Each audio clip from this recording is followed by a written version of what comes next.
Good afternoon and welcome to the September session for the Paulding County Planning Commission. At this time, I would ask if you have an audible device, please turn it off or to silence so it doesn't interrupt the proceedings.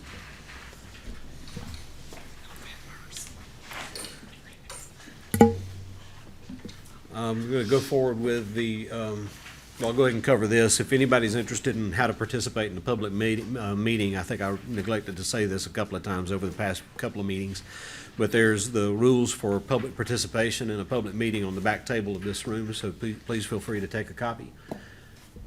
We've had a review. Has everybody had a chance to review the minutes from the previous session? Everybody okay with it? Any concerns or edits? No? All right. Well, then at this time, I'll entertain a motion with regard to the minutes from the previous session of the Paulding Planning Commission. Make a motion to approve. I have a motion to approve from Mr. Steele. You got a second from Mr. Henson. All in favor? Motion passes 5-0 and 1.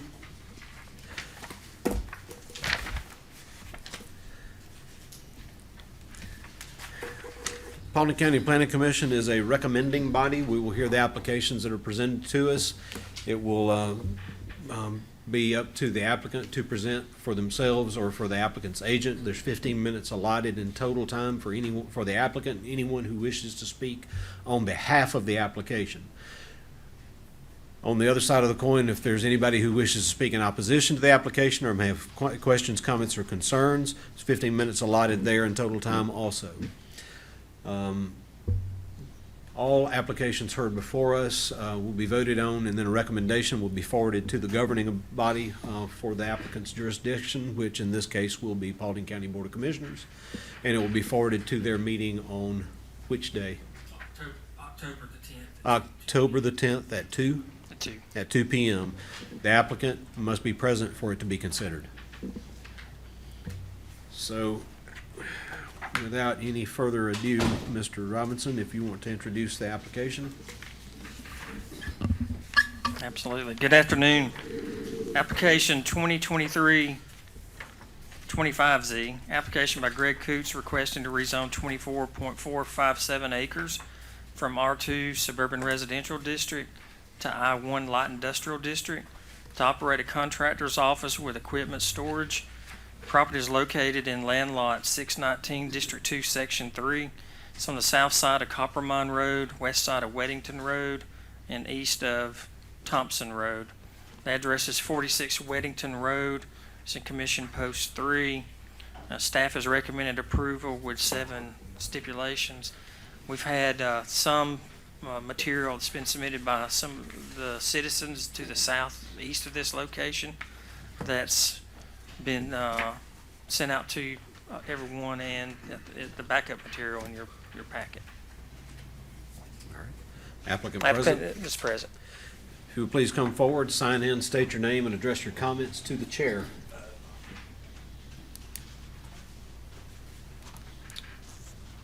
Is it on?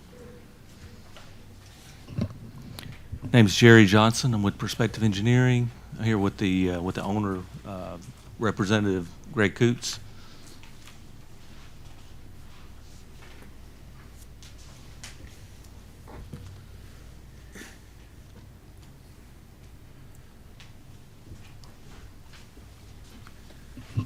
So, as the application states, the owner is looking to rezone the property approximately 24.457 acres from R2 to I1 for use as a contractor's office.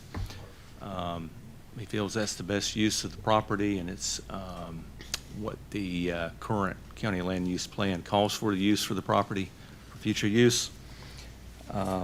We've been in consultation with some of the county staff regarding the application in an attempt to go over any of the concerns that they might have with the zoning case and with the use of the property as it adjoins some of the adjoining uses and other property owners in the area. Specifically, they've put together a list of recommended stipulations from that conversation. And I think we were looking for some clarification on a few of the items, in agreement with a few of them, and maybe having some perhaps adjustments made to one or two of them. The first stipulation is asking for the owner-developer to maintain a 75-foot undisturbed buffer along the southern property adjacent to the Silver Comet Trail.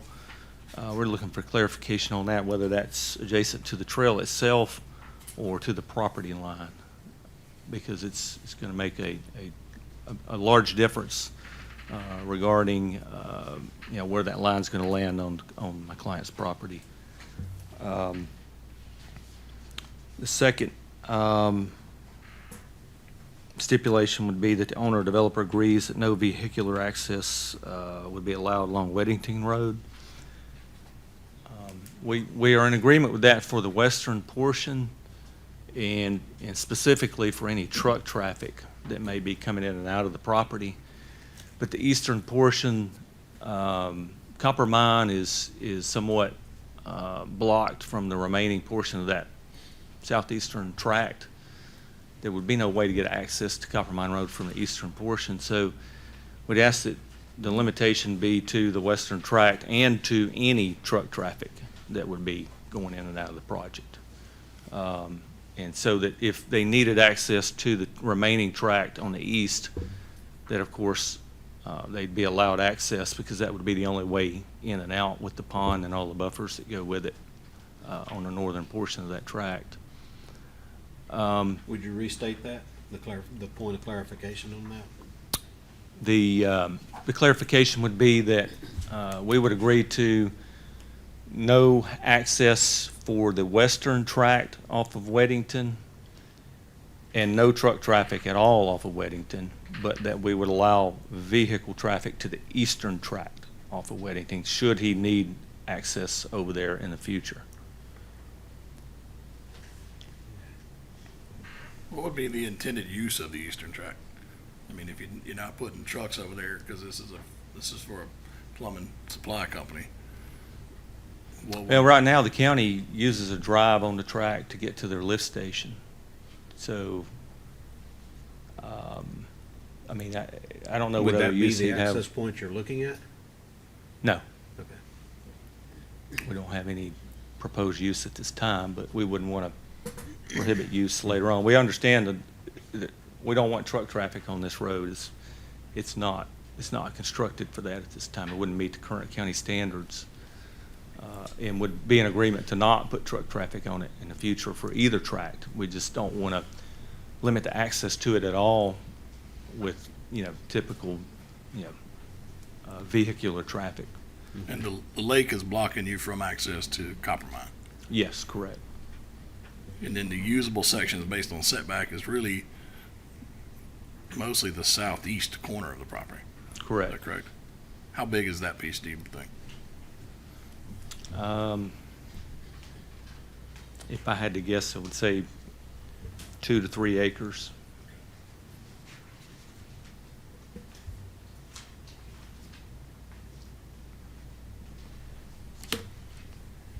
So, sir, so you're telling me that,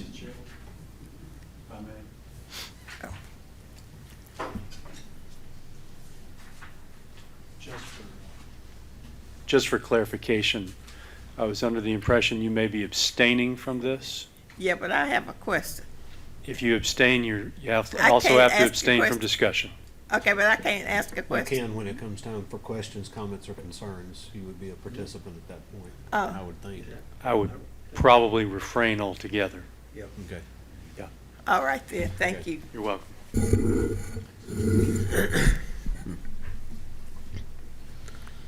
We're in agreement with item number 3. And item number 4 states that the owner or developer agrees to work with Paulding County to provide a 50-foot right-of-way along their property frontage on Weddington Road. So we would agree to that if at some point in time we were to use Weddington Road for access, then we would understand that it would need to be brought up to current standards for us to do that. In which case, if we're not accessing it for the western tract, This would be in case there were ever any access along the road for the eastern tract that we mentioned previously.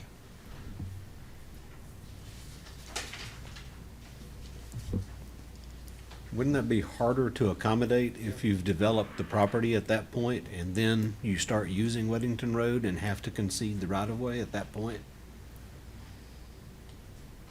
I mean, Well, it depending depends on on- placement of your facilities, if you set them too close, then you could end up with it, I mean, It could, potentially. I mean, what we're planning to do there now would not present any conflict to donate an additional 5 feet on each side. okay.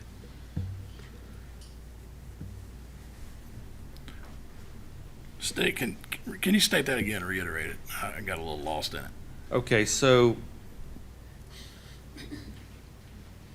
yes, we would be willing to donate the 50-foot, the additional right-of-way to give 50 feet of right-of-way to Weddington Road, should there ever be a proposed access there. Right now, the plan would be to remove the existing access, and when the property is developed for what's shown here on the western tract, we would be accessing Copper Mine Road exclusively, and we would be routing all trucks westward towards Bill Caruth Parkway. We would not be utilizing Weddington Road for any traffic for the western tract, nor would we be putting any trucks on there at any time from either tract.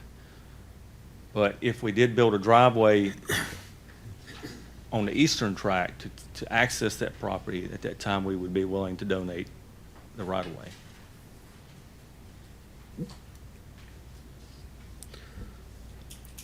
We'll talk to DOT shortly. And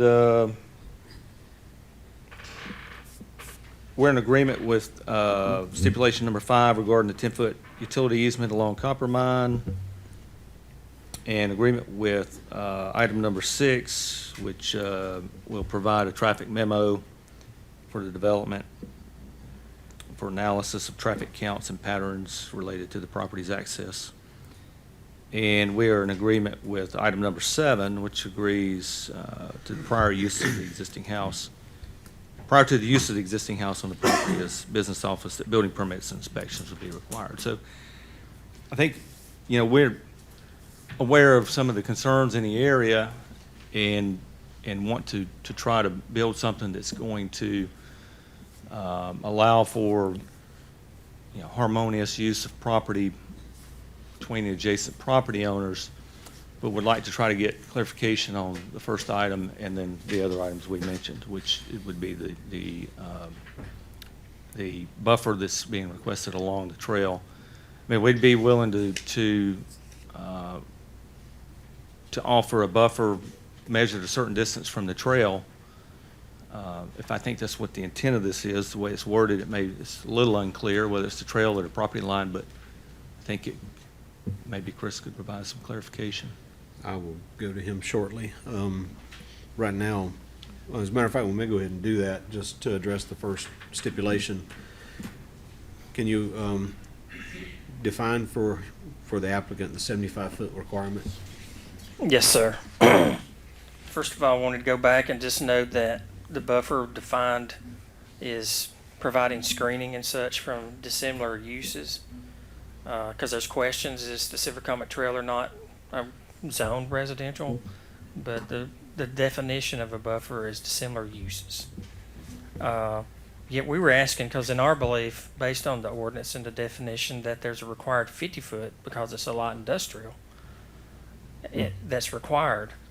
This was asking for an additional 25 feet. This would be from the property line, not the Silver Comet Trail itself. So the clarification of 75 would reflect the property line Property line. location, which is part of the concern that the That's applicant correct. has. So Because we admit there's quite a distance from the trail to the property line on that side. But when we say buffers, we can't, there's no guarantee that state couldn't come and tear that down. I'm just saying.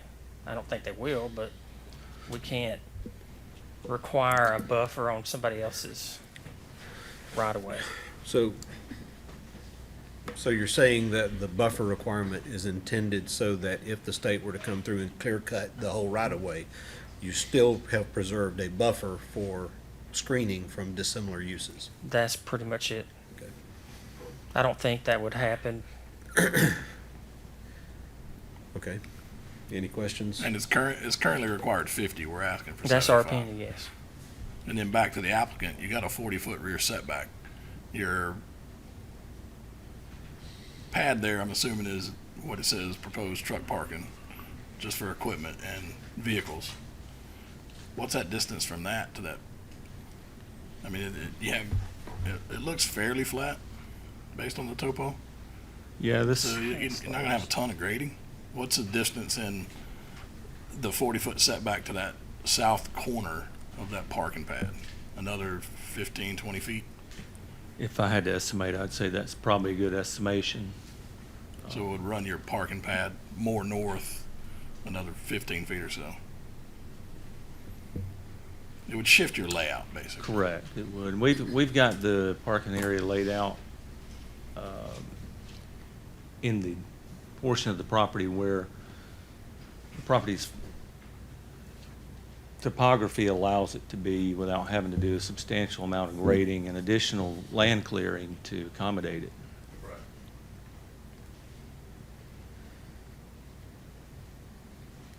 And I think the owner's concern is that, I mean, obviously, from a layman's point of view, when you go out to the Silver Comet Trail, you see these vast areas of wooded strips of land between the trail and his property. The existing right-of-way is approximately 140 feet, you know, with 10 or 12 feet of that being, of course, the trail itself. And so you're left with 60 plus feet of area between the trail and his property line that appears to be fairly well established with vegetation. And to require an additional 75 feet on top of that, you know, you're looking at 130, 140 feet of buffer, which is not something that has been widely utilized in Paulding County in the past. I've done a lot of work here, and that's a pretty substantial buffer for what we're used to seeing on similar projects. I mean, But if we've I- got 50 foot along the residential property lines, which is required by the zoning code. That's what I was gonna say. I mean, He's Regard- got 2 acres, he's got 2.1 acres of land that's gonna be tied up in those required 50-foot buffers along the western and eastern property lines. And the 75-foot buffer would request an additional 2.2 acres from him that he wouldn't be able to use, along with the other requests for utility easements and right-of-way donations along Weddington. So it's from- becoming a pretty substantial ask. from the property line, am I understanding correct, it's 50 feet anyway? That's correct. Okay, so it's the additional 25 feet That's correct. that's being asked for. But, so your first 40 feet of your setback is in it anyway, but you weren't planning on getting in your 40-foot setback with any grading, correct? Probably not with what's shown there, no. So you're leaving the 50 that's required. And you're That layout would probably accommodate 50 foot. But I don't, I mean, I understand what Chris is saying about different uses, but I can't think of a time in the past where I've applied an undisturbed buffer across a public right-of-way, meaning that we don't usually contemplate the use on the opposite side of the right-of-way when we apply the buffers. It's not something I've been asked to do in Paulding County in the past, but certainly if that's the interpretation, it's up to the county to do that. I mean, that's, you know, that's their, Well, depending on the motion made, the request has been asked, I mean, what would you be agreeable to, if it's not 75, what is the distance that you're thinking? Because we've established that it does come from the property line of the Silver Comet Trail. right. I mean, you're showing 40 feet on a rear setback, that's 10 feet more if they applied the 50. Is it, and it's an undisturbed buffer? Is Yeah, that so the correct? difference is, I mean, you know, a setback, you know, you can't build a building within 40 feet, but you can certainly grade and build parking or something, but he doesn't have any plans to do that today. But if it's but- undisturbed, you can't do that, so. Yeah, with undisturbed, you can't. So you really You're have a supposed to 50 touch foot, it. you really have a 50-foot setback, technically, if you can't do anything in it. Well, yes, exactly. I mean, you So know. the setback's technically bigger based on the buffer. If we can't get in, I mean, can't get grading or if you gotta plant it back, so. Can I shift to another question? Sure. The lake, are you using it for stormwater detention or what's your plans with the lake? I see you've got a stormwater management area. Yeah, we've designated a stormwater management area because we're not sure if we'll be able to get all of our stormwater management in the existing pond. There's certain aspects of what's in the county code for water quality and things of that nature that may require for us to put some additional BMPs outside of the pond. Plus, we haven't run any analysis on it yet, and but a good portion of that pond is in the floodplain already, so we got to give consideration for that and do some wetland delineation and determine if there's going to be any impact to that, and determine if there's going to be any nationwide or individual permits required through the Corps before we try to make that final decision on that. But you don't have any plans, or the owner doesn't have any plans to remove the lake or do away with the lake? No, To leave it, not that I'm okay. aware of.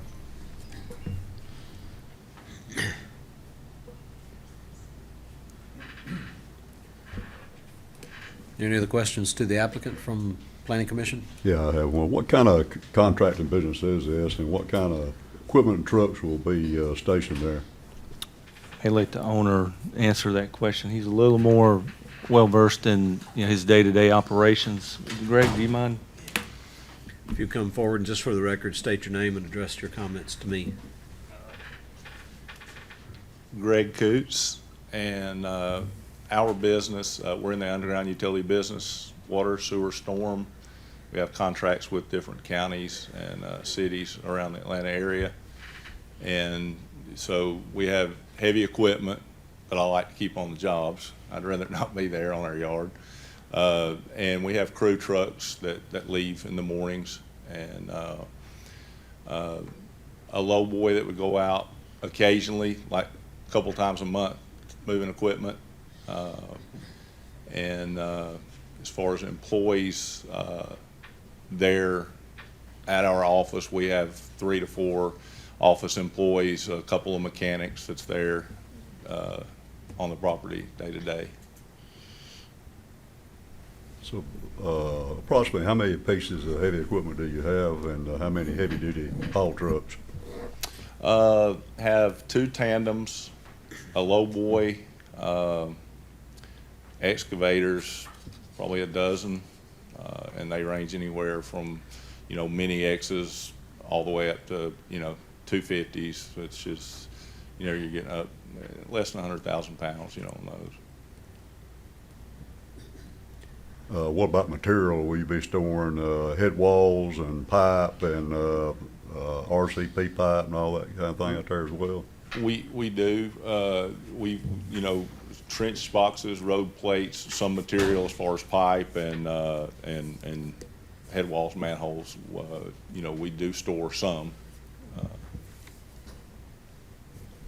Try to buy direct as needed, but we do have stuff stored, So what's your typical hours of operation? Usually 7:30 till 5:30. The guys may leave out a little earlier than that. As far as the guys coming in, they may be there at 6:30, heading out the forms and stuff with the crews, and getting in somewhere 5:30, 6:30. So on your heavy-duty trucks, you mainly have low boys and flatbed trucks. You don't really have any box van No, cars no, that you're pulling, and you're not hauling for the public either, are you? No, it's all private. I have another question, Mr. Coots. It came up in prior discussion before the meeting about the existing structure. You're planning on using that structure for That's your our office? plan. You're That's gonna our plan. remodel it and Right. bring it, you understand number 7, that you gotta get a permit, bring it up Exactly. to code. Yes, yes. Are you gonna try to maintain the look of it, or, I mean, I know I know you like antiques and you collect things. I know that about you. I know you probably do a nice job with it, but Oh, yeah. can you tell us what you're going to do with the building? Well, I live in a log home. Okay. And it'll be nice to have an office that's a log home. And our plan is to, and I've already been talking to some folks, some builders and stuff about redoing it, and bringing it up to code and everything. And I know it'll have to be brought up, as far as commercial, it'll have to be brought up to code, handicap and all that good stuff. But as far as the dimensions and everything, pretty much staying the same. New roof, new flooring inside, as far as the outside look, stay the same. No expansion of the building itself, just No, use of the no. same footprint? Same footprint. Any other? Yes, sir. On the proposed layout for your parking lot, since you're close to being a grading contract, what do you think about skewing that around where it'd be more parallel with the Silver Comet Trail instead of being at an angle like that would get that corner away from that Silver Comet Trail corridor? I mean, if the topo will let us, I want It to looks do like you some, got a 10-10 topo with kind of a crest of a hill there, and it falls off each way from there. It looks like it wouldn't be a problem of turning it where you would be able to be parallel with the Silver Comet Trail and get that corner of that away from the Silver Comet corridor. right. And initially, looking at the topo there, that's the way it would lay. I mean, there'd be a little more cut and fill, to move it around a little bit. But So what do you think about the 75-foot buffer from the property line from the rear to Silver Comet Trail? What's your thoughts on it? I'm a pretty simple-minded man. And the way I view this is if they've got 140 feet, that means 70 foot on the other side of the road and 70 foot on my side. So I view it as in the residents already have 140 foot between them and anything that I may do. And I honestly look at it as in acreage lost in the tune of a couple of acres that I can't do anything with. I'm willing to give a little. That's I'm not unreasonable.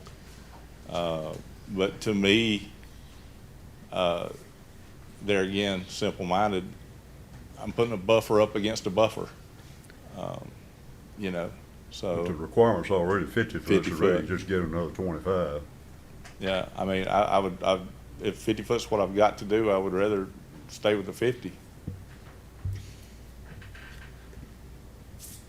And then same question with the right-of-way. The ask is for additional 5 feet either side to get to 50 feet total. Well, the biggest thing though, it ties in, I don't have it in front of me, but it kind of ties in together there with to where there's no access for us to be on Weddington, which I agree totally. As far as construction traffic, all that stuff, heading straight to Bill Caruth. But, obviously I want access to my property, on the east side, and I don't have it from Copper Mine because of the pond, so there's no way to access other than, below the pond, which would come out on Weddington. And the county does maintain a road there that goes down to the lift station, and I would be, willing, if we could work something there, to where we could use the same road even, to go in and out right there and maybe not look at something different, But, so that's what I'm saying. It's almost like I look at it, I'm not getting any use out of Weddington, and I'm being asked to give more right away there and everything. But I'm not going to be unreasonable. From a standpoint of property given up, and I get that. You've bought a piece of property and then you're looking at excluding use of portions of it to accommodate setback or buffer or right-of-way in this case. Right-of-way is a fairly standard ask, to get a roadway up to a certain dimension in width so that they can have provisions for stormwater and other utilities, Right. as well as getting the appropriate road width if there is an improvement that does come down the pike as a project for GDOT, or for PDOT.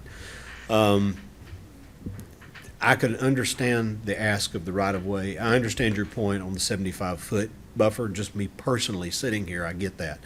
I think the 50 feet may accommodate what is necessary, and again, it's just a personal opinion of mine. I'm in no way influence anybody on this board. But I would think that the hard part of delaying the right-of-way to be triggered based on your need at some forward time to then access your western tract that you own would be problematic to come back and then put that in play. I would think it would be better to address all that up front And that's fine. and move forward with That's whatever fine. development you end up ultimately needing. Right. So if we could, Can I ask a question there? sure. So I think this is what you're probably about to ask. If you left the number one at 50 foot undisturbed, which is what's required now, and you took number two and you change it to owner developer agrees to no truck traffic on access to Weddington, but on number four, you go ahead and give up the 50 foot entirely now. Is that acceptable? I could do the number four, with, number two being, Still access, but no truck traffic. right. Then number one going to 50 instead of 75. Staying at 50. Because that's what's required anyway. Yeah, and, but see, I always understand 50 as residential, and I guess I'm asking, is the Silver Comet Trail considered residential? There's a tangible portion of it. The use of the Silver Comet is intended to be a natural walkway. Everything around it is supposed to be something that you would find adjacent to somebody's yard and have an aesthetically pleasing appearance. And walking through an industrial area detracts from that. So I understand the want to protect it, protect the visual. As far as the requirement, I'll leave that to the interpretation of community development. They've recommended it. They may be amenable to taking it down from 75 to 50, but I understand also kind of holding the line at that because you're trying to make sure that you're protecting this resource that is a resource to the whole county, as far as keeping its visual quality high. Right. The only thing, like, if you're walking the Silver Comet, and I did yesterday, and actually got some pictures and stuff, if anybody wanted to see what I was talking about, but as you're walking at that corner, the area that we're talking about right there, where the parking pad is actually, it's up high. I mean, as you're walking through there, it's not like you can see up there anyway, it's up on a pretty high hill there. But I guess neither here nor there, 50 foot's what it is. Well, question to staff or to council. If it were a state highway, the 50 would still apply. So how is that different? It's flat out a property line. It just so happens that a government owns what's on the other side of the property line. But at the end of the day, while I understand the practicality of looking at however many trees are on the state side of the property line and what the overall impact of keeping all those trees or having them all sawn down would be, at the end of the day, this county has no control over what the state of Georgia is going to do within its property line. And they've got a property line there to which the buffer requirement has to apply. Okay.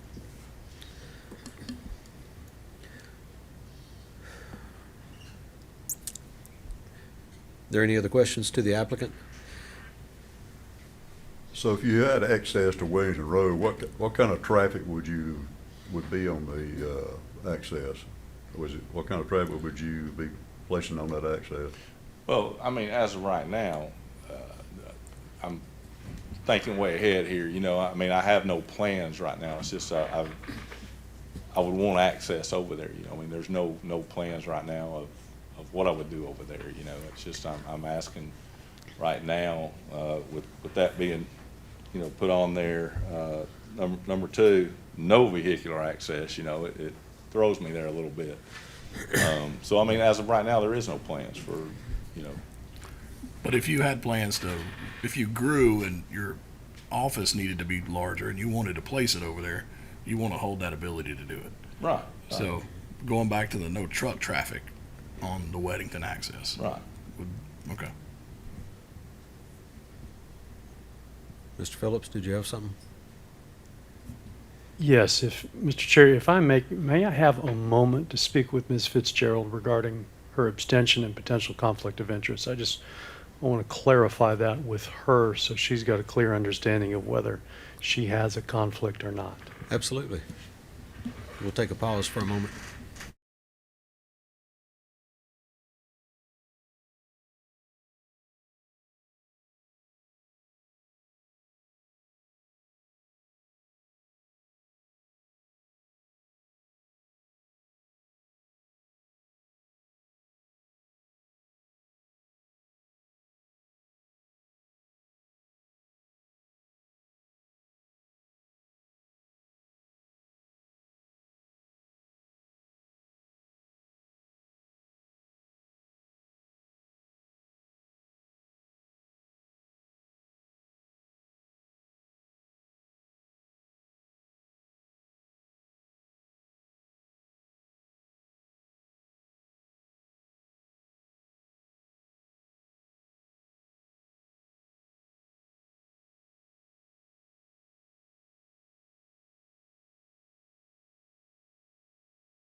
We're going to return to the meeting. Mr. Chair, after speaking with Ms. Fitzgerald and talking and learning about what the nature of family relationships are, she does not have a disqualifying family relationship either under state law or the county ethics ordinance. So she is entitled to participate in this discussion. I wanted to make sure we clarified that before the public hearing was over in case she has any questions, and fully expect her to cast a vote in this and not abstain from it. Wonderful. So, if you would come back to the lectern, and at this point, if there are any questions that you have, please, Ms. Fitzgerald, ask those now.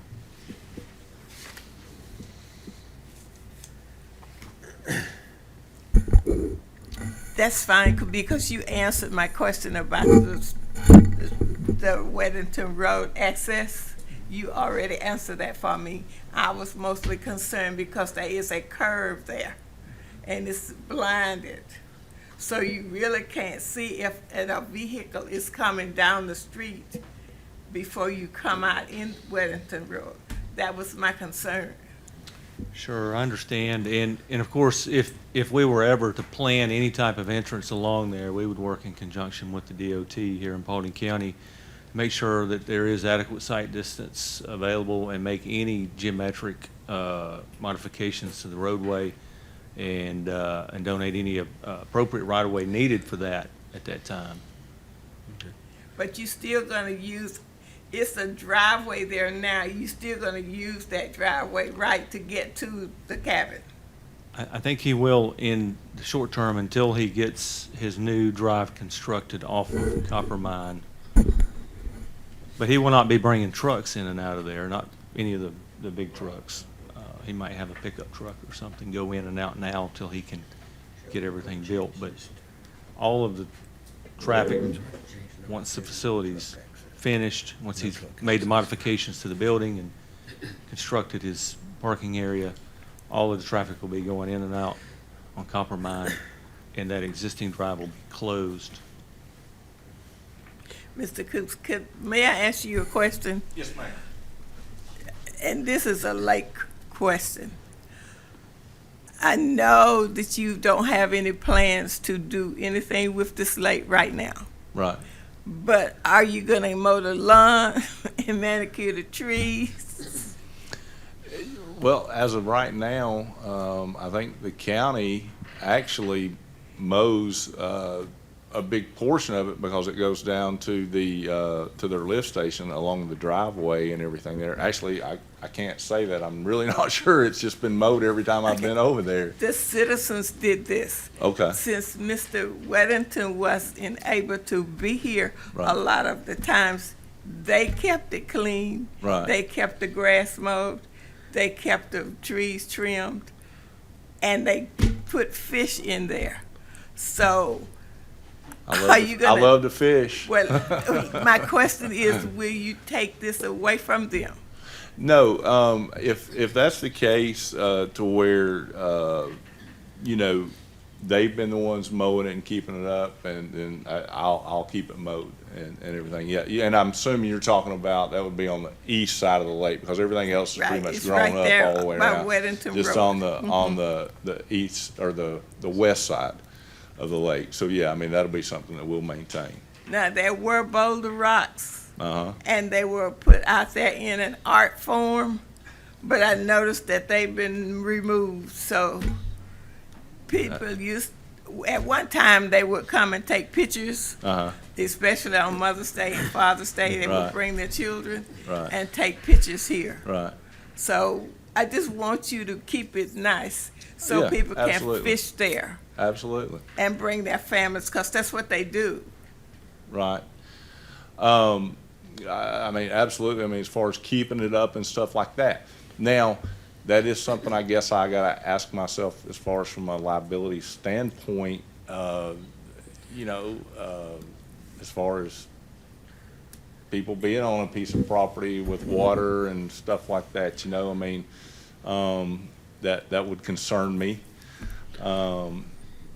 But, For our purposes here, that would end up being more of a civil matter, that anybody Right. wanting to use the lake would seek your permission to do so. Right, And right. you can require Right. a waiver, but that's up to you, Exactly, and that's exactly. aside from what we're doing here, so. yeah, yeah. All right. Yeah, That and just- I understand that question a lot better. That's something Okay. absolutely that we could talk about. I just wanted to ask the question. Yes, Thank you so ma'am. much. Yes, ma'am.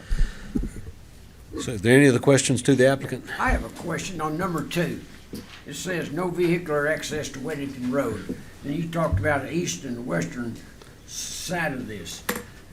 Is there, what might be proper to say is no large trucks access to Weddington Road? Right, Okay, right. so we can Well, change that to, So, but you want to bring in your regular cars or trucks on Weddington Road to your parking? well, that will, once we get the driveway established, you know, off of Copper Mine, that'll be the driveway, the access for all of our vehicles to Okay. come in and out. So there'll be no vehicular. It would, yes, sir. The only thing we're talking about right now is, you know, if I want to go ahead and start my office there, you know, up there at the house, remodeling the house, that we could still come in and out there until that was, you know, until everything gets established and we can put our driveway in on Copper Mine. And the biggest concern was the access being on the east side of Weddington to that piece of property, since there is no access off of Copper Mine. Would there be a time frame on that, on accessing that road? I'm ready. Okay. All right, thank you. Let me ask you a question. So we got 7 stipulations, so if we changed number 2 that stated, no future truck access to Weddington Road, would you agree to the other 6 stipulations as written? Can we change the 75 foot on number 1 to 50 foot? Yeah, 'cause it seems to me like there's a lot of issues not worked out, and it seems to me we're almost gonna have to table it to try to get all this stuff worked out unless you agree to something now and can come to some kind of understanding. So that kind of delays the process, but it seems to me just like a lot of things that should have been addressed for today. But I can understand about number 2, changing that, but the others looks reasonable. Any other questions to the applicant from Planning Commission? I've got a question, but it may be more for staff. Okay, So I hear on the eastern portion coming off the Weddington where there's no plans now, but you want to be able to access the southern portion of that piece of property. Obviously, you can't go because of the lake. But I also heard mention from the owner that there's looks like a 25-foot utility easement, a trail, a list going down to a lift station. And I heard the possibility of maybe that could be used for future access off of Weddington. Is that even a possibility to be able to use that? I know it would go through plan review, have to figure out, but with Weddington being a curved road, limited access or limited sites and all that, would that even be an option for them to be able to potentially use the utility easement for access to that southern portion? Or would we be looking at a entirely new access road into that southern portion? I can answer from the legal side. As long as their use doesn't interfere with the county's access easement to its lift station, they could use that access point. Now, as to other issues, I'll defer to.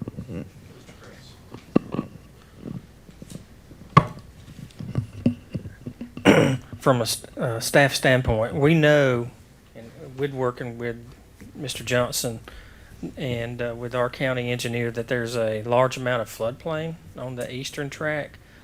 We would not be opposed to allow a new vehicle access on that eastern side.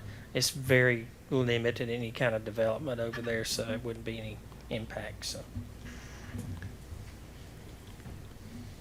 Any further questions? Board of Commissioners, any questions to the applicant? I don't have a question to the applicant, but I do have a question. If we kind of know what their plans are, what other light industrial use could happen here in the future if he decided to sell that? What are the other, I mean, that's a pretty broad category as I understand it. So what could happen there, and what is the process at that point for making sure? I trust that he would protect the assets that we're worried about protecting, but what about the next guy? I'll leave that to Chris. and I'm not going to read them all, but I'll give a general idea of what types of businesses could go in there. It could be aerospace product and parts manufacturing, beverage manufacturing, auto body paint and interior repair maintenance, commercial and industrial machinery and equipment leasing, data processing, pest control services, farm machinery, freight transportation, general automotive repair, warehousing. Is that? There's a lot of different types of permitted uses. And would those people have to go through, they wouldn't have to go through this process of getting everything approved unless they added a building, is that correct? I mean, they wouldn't have to go through this process, but they would have to go through you guys to add a building or whatever. Is that correct? Yes, this site is going to be subject to our plan review process. If that's what you're asking, they will have to submit their stormwater plans, all their civil plans. I know that If they were to further develop the property if they further beyond what develop he it- does as the owner now, if he were to sell the property, someone else purchase it and want to further expand development on the property, would they then be required to come back to plan review or simply go through building permits to permit construction? at that point, I think there would be actually staff review based on the zoning ordinance, that if it's a significant change in the site plan, that it would be required to come back through to the Board of Commissioners with a specific site plan approval process.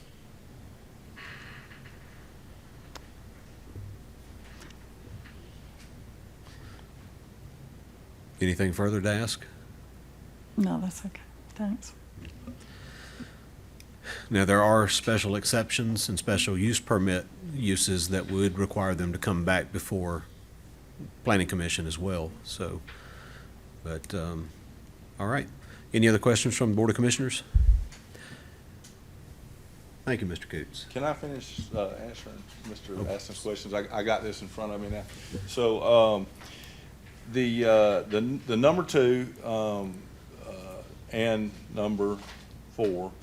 So if I'm going ahead and agreeing to the 50 foot, which would be 5 foot on each side, for in turn that I can use that get access for the eastern portion, then I'm good with that. If we can do that right now, I'd be fine with doing that, giving up, the easement down through there, for access, to the east side. But back to the number 1, I'll be honest with you, the 75 foot's caught me off guard until I got this letter. You had mentioned why we hadn't already talked about this. So 75 foot caught me off guard. Our meeting the other day, 50 foot was mentioned. It was mentioned. There was no agreement that, yes, I'll go with this 50 foot or whatever, but you're telling me that that's law, that they got 50 foot. And okay, I agree with that. But 75 foot wasn't mentioned. The first time I seen anything on the 75 foot was this right here. And so I can't agree with 75 foot over there on the number 1. To that point, I can say this, the Planning Commission, as mentioned earlier, is a recommending body. So any motion made, if they choose to keep the number 75 or change it to 50, and should it receive a positive vote and be forwarded to the Board of Commissioners for their consideration on the date that they meet, there will be a period of time that you can have further conversation to see if you can come to a more amenable solution. The drawback, well, that would leave it in the hands of the Board of Commissioners to either affirm what was the motion made here if it ends up being 75 and they agree that it could be reduced to 50, then they can make that amendment at the time of that motion. And that becomes the decision. That becomes what ultimately is determined to do with this application. Or we can table it to a following meeting for the Planning Commission to give an additional month, essentially, to work out those details between yourself and community development. I apologize. You had I one have to job. I have to when we pick got- my little girl up every day at 3 o'clock, and this is what reminds I get it. me. At 3:10. But no, if we could table it for consideration at a later date, which would give you more time to discuss and come to an accord with the county on that. So obviously, I'll take whatever motion is made and we'll act on it. But is that something that you're wishing to do? And keep in mind too, I have not gone any further than interviewing the applicant for this application. We have not addressed those others wishing to speak on behalf of it or those that wish to speak in opposition, which I don't see anybody here that's necessarily going to stand up, but we do have input to mention. So I haven't even gone past the part where we're just starting with the applicant. Right. It's just I'm not prepared to say, right now that, yes, I'll give, That's fair enough. get Would you 75. rather we postpone consideration of it? Unfortunately, those are your two options. We either go forward or we table. Am I wrong? You either table or you go forward with a motion, whatever that motion happens to be. Approve as is, approve with all steps amended and some variation, or full denial. It's Right. a decision of some sort or a tabling. And it is just that, a recommendation to the Board of Commissioners. They can take that recommendation or they can amend the decision here. They're the controlling body. Can I make a comment? Yes, sir. I feel like we're only off on one thing, And that's the 75. and that's the foot buffer. 75-50. I think he's willing, he's asking for a change at 2, he's willing to stay at 4, he's willing to accept our change at. So, just so you understand, it's real, I think for all of us, we're just at one item. So when you think about tabling, or if you want us to go to vote. And that would be dependent on the motion made by the Planning Whoever, Commission at right. this point. So if you want to roll forward with it, we can. And I would add, your opinions as to how you vote may change depending upon what any opposition might put out for you to consider. Okay. But in moving us along from this point, and we can come back to you shortly, Mr. Coots, if you have something you want to add. You didn't use all your time. Questions from us don't count against it, so you've still got some time remaining. Is there anyone else wishing to speak on behalf of this application? Hearing none, is there anyone wishing to speak in opposition to this application or may have questions, comments, or concerns?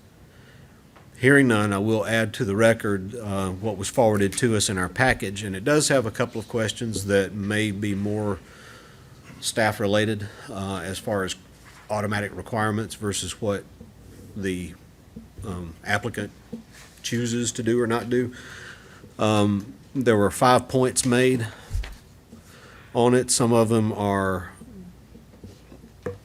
well, the first one, asking truck parking and laydown yard be moved from the appropriate from the proposed location to parallel with Copper Mine Road. That's going to be dependent, really, when it goes to plan review, is placement of that location. That is one of the questions being asked, is can you relocate the laydown yard further away from the trail, apparently, and further away from the lake to be parallel to Copper Mine Road. The truck and traffic entrance going into the property should be on Copper Mine Road. I think that's already been discussed and answered. Lights. Now, this one, I wanted to find out, they're asking if you can do the turn-down lights or the box lighting so that there's no ambient lighting coming from the site. Is that a requirement in development standards for the county for developments that are outside of the corridor overlay?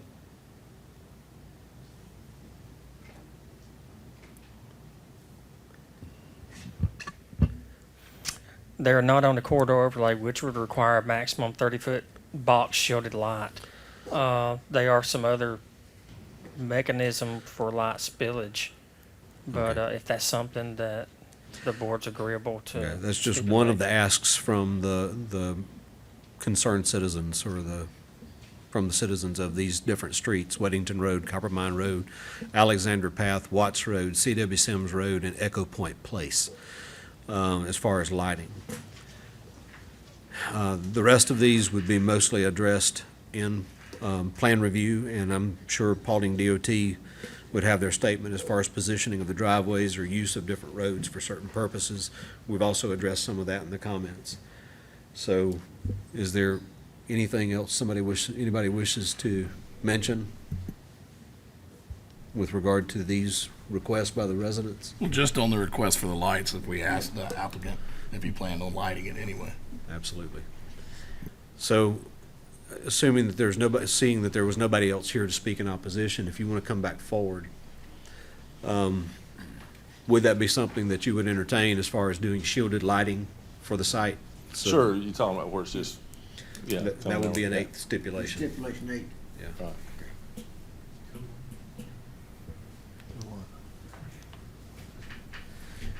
And as far as relocating the laydown yard parallel to Copper Mine Road, I'm just throwing it out there, is you're placing it where the topography of the property dictates that you place it. Is that correct? That's where we're at right now, yeah. But I mean, you will look and see if there's a better way to position it on the yes, property? Yes, I mean, we can do that. Okay. And So can we return to the previous question? I would rather just go ahead and vote it. Okay. So, any further questions, Board of Commissioners? I don't want to go forward without asking you. All right. I have Mr. one Hanson? more question, and it's probably to staff. Is Copper Mine Road, is it accessible? Is it paved where you can have heavy traffic on it?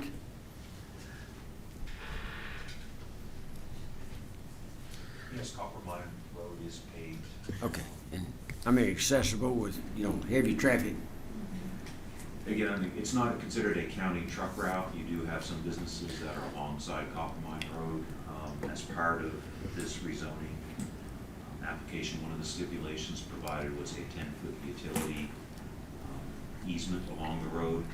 That's in thought of in the future as commercial development seems to be coming along this section of road and Thompson Road to be able to provide a non-residential standard roadway, which is essentially a 28-foot roadway. And then you would have the utility easements on each side to place utilities. The county does have a truck route policy.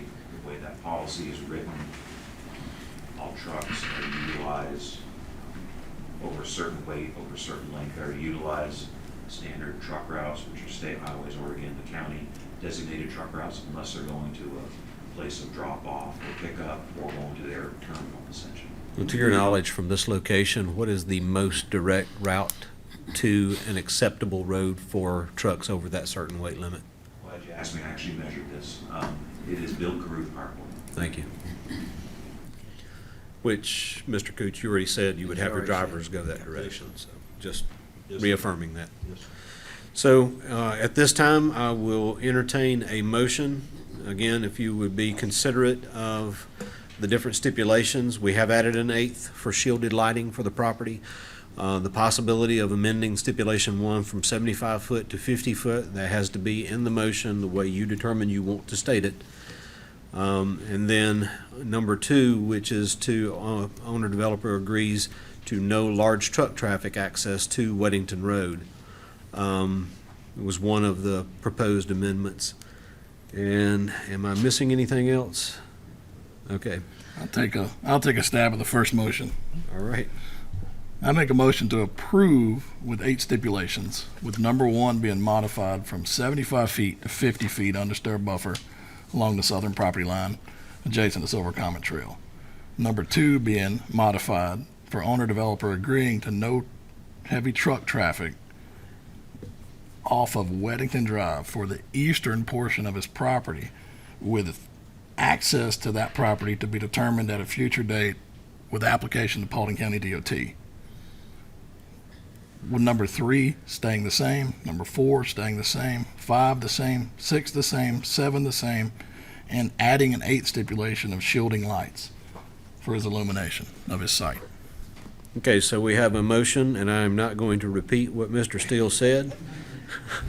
I hope that everybody is aware of all of the details to that, so I have a motion from Mr. Steele with the 8 stipulations modified as needed, and do I have a second?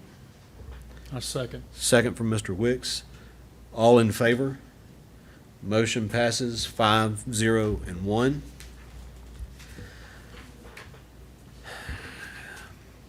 And Mr. Coots and Mr. Johnson, I appreciate your time and patience. Again, this will be forwarded to the Board of Commissioners meeting, I'm sorry, October 10th, was it? October 10th At 2 2 p.m., p.m. and you must be present for it to be considered. So at this point now, we will move forward with the meeting to the final item on the agenda. Mr. Robinson Okay. or Ms. Lipman, Director Lipman, if you would. I can read it real quick. This is Paulding County Joint Comprehensive Plan 2022, including the cities of Dallas, Hiram, and Braswell, have prepared a draft comprehensive plan amendment according to the 2018 minimal planning standards set by the Georgia Department of Community Affairs and the Georgia Planning Act. The floor is yours. Thank you. This is it's not a small, but it's not a huge amendment to our comprehensive plan. Our comprehensive plan actually consists of 3 books. Book 1, which is the plan, Book 2, which is reference documents, and Book 3, which is required components.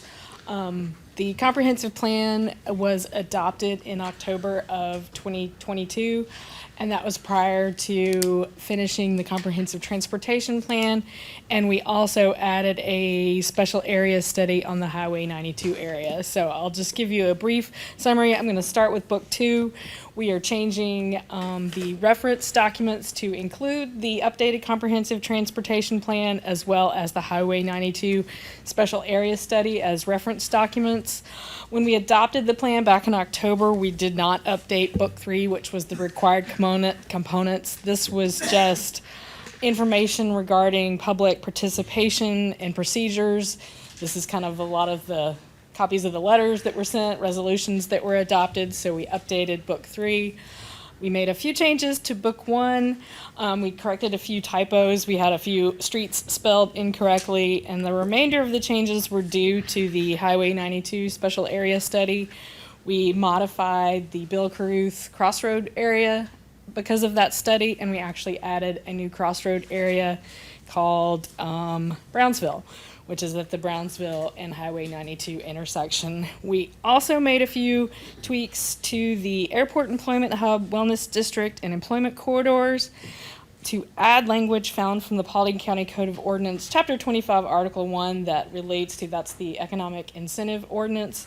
And we put some clarification and definitions of employment and references to the Special Economic Impact Incentive Program and targeted industries. We defined what is employment, and in 2024, you will probably see, in addition to rezoning applications, we're going to start asking applicants rezoning to commercial how many jobs they will be creating, because the Economic Incentive Ordinance defines employment as 25 or more, and the Special Economic Impact is 100 or more. So those are the changes, and I'll be happy to answer any questions if anybody has any. Thank you very much for the presentation. So at this point, does anybody on the Planning Commission have any questions for Director Lippman? Just real quick, on the employees, when that comes up, we'd be looking at if it's a business like the one we just saw, where they have a business in a different location and they're rezoning and moving. Are you looking for new jobs, or are you looking for just total jobs? Total jobs. Okay. But we want to be able to quantify, somebody may be rezoning something on a corridor that's designated an employment corridor. They may be creating one job. Is that employment? So we just put those definitions in there just as another criteria when staff is reviewing rezoning requests. I guess it is to the individual being hired, right? Yeah. Are there any questions from the Board of Commissioners? I have a question, and that is concerning on page 71, the table 2.1, all these crossroads, it says development guidance down below that, and the first point there is that we want pedestrian-oriented with clear walkable connections.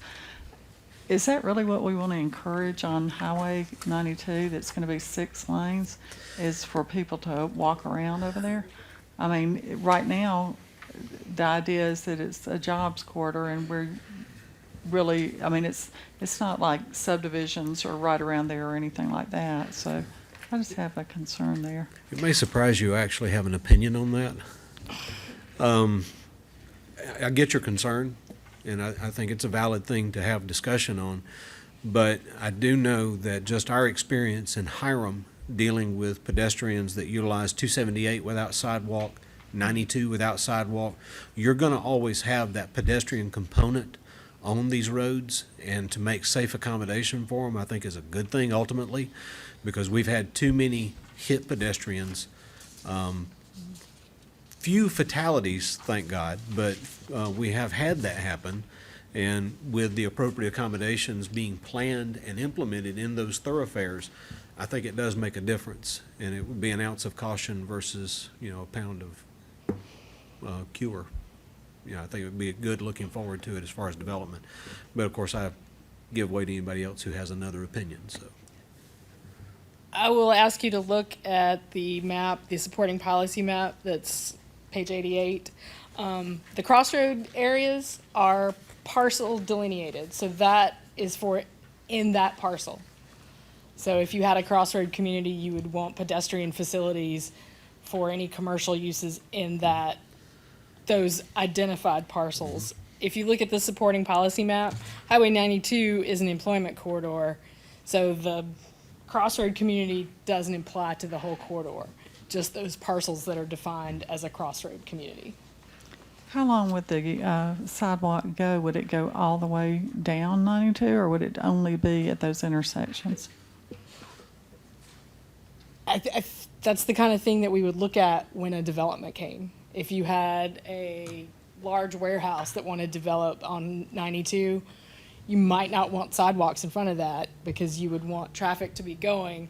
But the development guidance is for the specific crossroad areas. And an employment corridor would probably supersede and go over that. Okay, thank you. Any other questions? On Mr. the Henson? wellness district, it has under there considering allowing multifamily housing to provide options for growing future. Is that apartments? That would be one use that is considered multifamily. That's what I thought. Okay, thank you. On your development guidance for areas of influence, you have one thing on there is narrower streets. What, can you expound on that? Try to figure out what that really means. Which one is that? New developments in area should have similar. Under number 2, Number 2, design features that encourage safe, accessible streets should be employed in the area, such as narrower streets, on-street parking, sidewalks. That's right. I think you have to take each, because a Seward crossroad is different than an unsewered crossroad, which is different from a Silver Comet crossroad.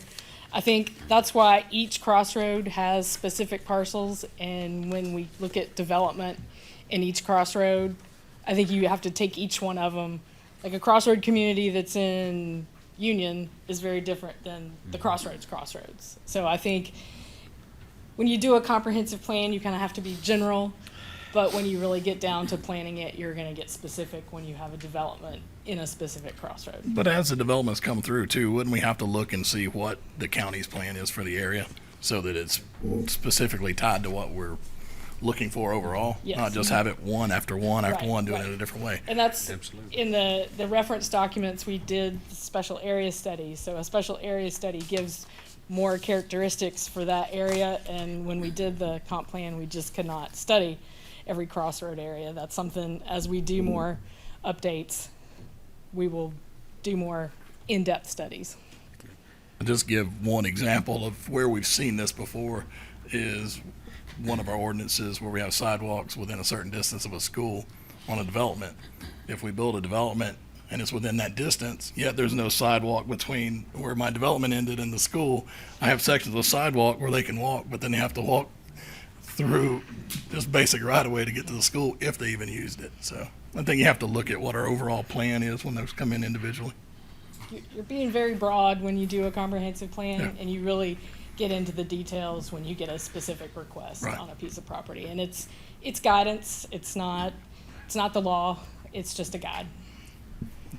Thanks for working on it, Ann. And the airport employment hub area, so that would be a industrial park possibility there? That's definitely a possibility there, yes. Very good. Any other questions? Board of Commissioners? Thank you. So at this time, we will open up the public comment portion for this hearing.